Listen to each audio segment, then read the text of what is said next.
Good morning to everyone out there in Fernandez Fit Challenge land. I hope you're all doing well. Hope you're having a great start to your day and had a great start to your week.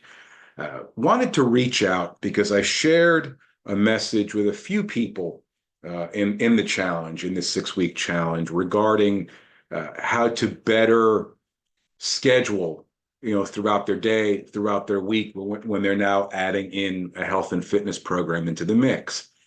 And that's a challenging thing for anyone to do because let's face it, our lives are packed full. We look at it as we don't have a second to lose.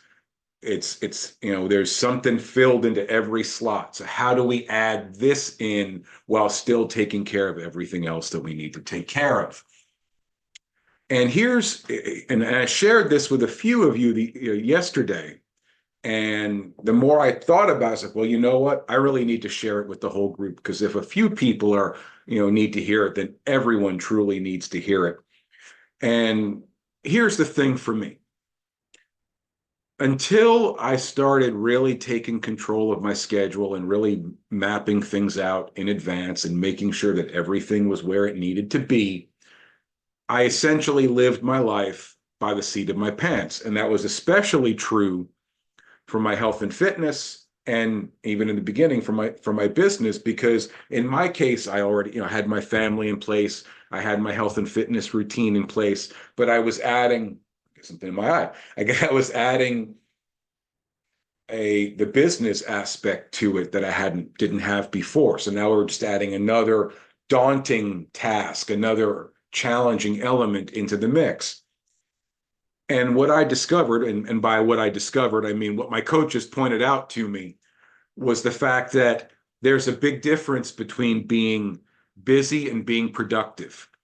And they had me do what's called a schedule study. And it's very similar to when I have you recording your meals. The idea behind that is to make sure that we have a clear picture of what your eating habits look like so we can make any adjustments that we need to make. Same thing here.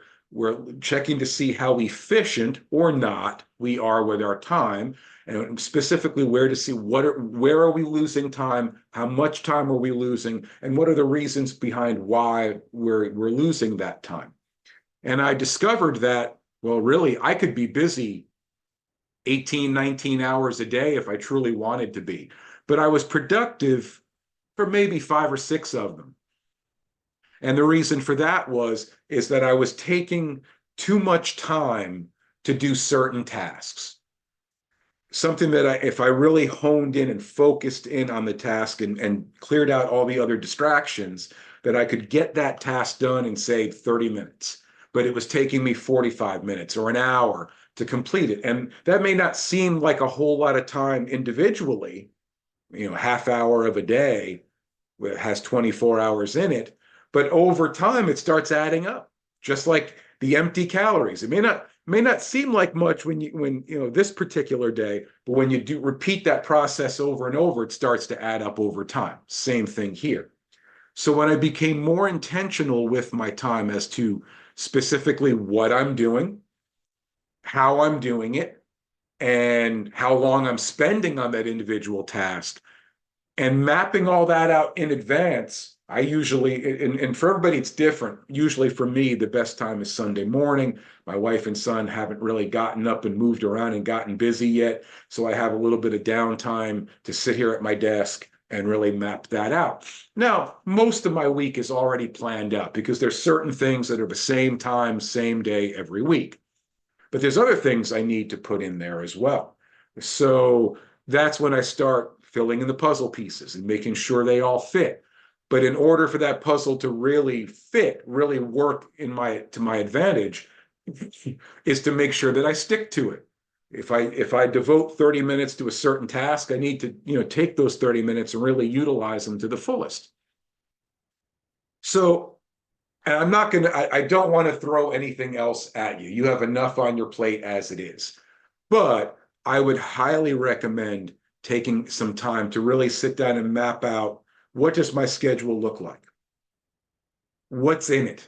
What isn't in it? For a lot of people, what isn't in it is the stuff going on in their personal life, their family. Yes, they have take little Jimmy to soccer practice or have to hit the grocery store or the dry cleaner, but it doesn't have, when am I going to eat my meals? When am I going to take time to walk the dog? When am I going to get my workouts in?